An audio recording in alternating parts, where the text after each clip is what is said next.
I thought inheriting my grandfather's 12,000-acre Longhorn ranch would mean hard work, early mornings, and learning how to manage a property that had been in my family for generations. I never expected an HOA to give me 5 days to remove my cattle. The letter arrived on a Monday morning. 5 pages of official-looking language, highlighted deadlines, and one ridiculous demand. All livestock must be removed from the property within 5 days.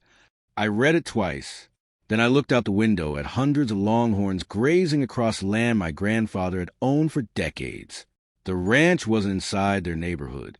Their houses weren't even close to most of my property. So I called the number on the letter. A woman answered. She introduced herself as the HOA president. I asked her one simple question. Why do you think you have authority over my ranch? She replied, your property is affecting the community. I almost laughed. My cattle were behind fences. They weren't damaging anyone's homes, blocking roads, or entering their neighborhood. Then she explained their position. According to the HOA, the ranch created an undesirable rural environment near their new development. In other words, they had built expensive houses near my ranch and suddenly decided my cattle were the problem. I told her the cattle were staying. She gave me 5 days. I hung up.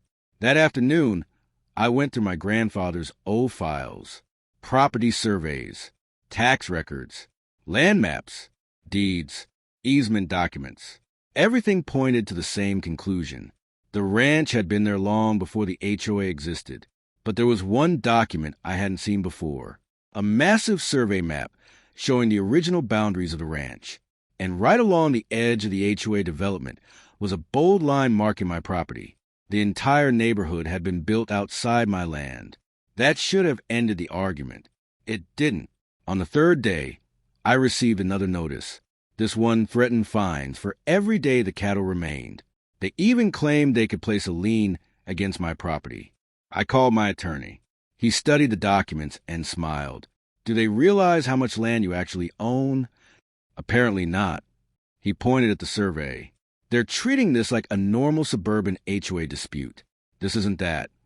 The next morning, I drove to the ranch entrance. 3 HOA representatives were standing outside my gate. Behind them was a livestock trailer. I asked what they were doing. The HOA president stepped forward. We're here to enforce the 5-day order. I told her to leave. She said they had authority. Then she made the mistake that changed everything. She claimed the HOA had an access agreement covering part of my ranch. I asked her to show me the document. She couldn't. Instead, she pulled out a photocopy of an old map. My attorney looked at it. Then he started laughing.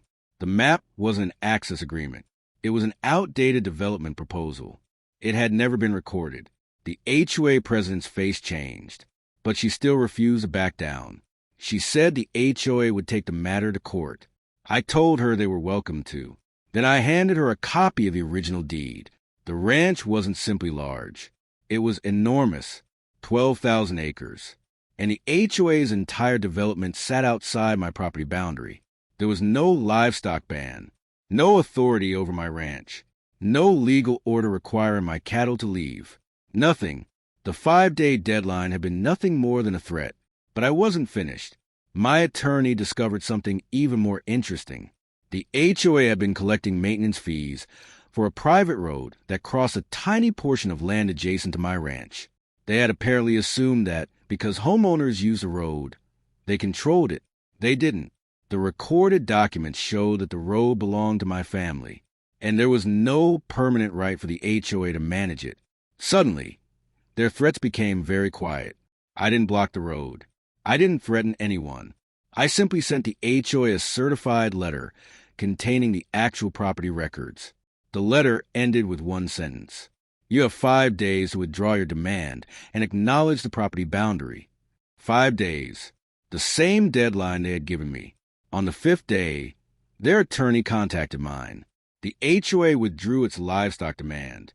They also agreed to stop issuing fines against my ranch. And the cattle? They stayed exactly where they had always belonged, out on the open pasture.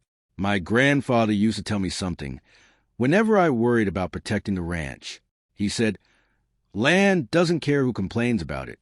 The records tell the truth. Years later, I finally understood what he meant. The HOA thought they could scare a new owner with official letters and deadlines. They forgot one important detail. I wasn't renting that land.